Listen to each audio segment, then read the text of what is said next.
atas nama pemerintah Republik Indonesia dan segenap warga negara Indonesia di Jepang, izinkan saya mengucapkan selamat datang dan juga terima kasih kepada seluruh undangan yang telah hadir dalam resepsi diplomatik pada malam hari ini. Semoga hubungan bilateral Indonesia-Jepang yang berjalan baik selama ini akan tetap berlanjut dan tumbuh lebih baik lagi di masa-masa yang akan datang. Saya meyakini bahwa kekuatan hubungan kedua bangsa kita tidak akan terlepas dari kontribusi berbagai pihak, baik Jepang maupun Indonesia, yaitu mereka yang dengan tulus mendedikasikan jerih payahnya bagi kemajuan kedua negara. Karenanya, saya ingin mendedikasikan resepsi malam ini kepada semua pihak yang telah berkontribusi dalam penguatan hubungan kerjasama antara kedua negara,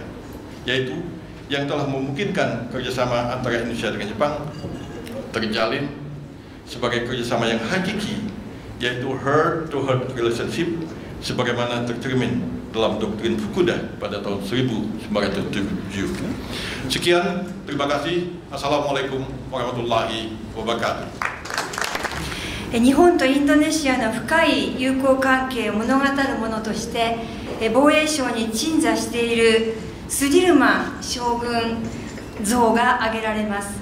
このスディルマン将軍は旧日本軍による教育を受けた後、インドネシア初代国軍司令官としてインドネシア独立戦争の陣頭指揮に当たられました。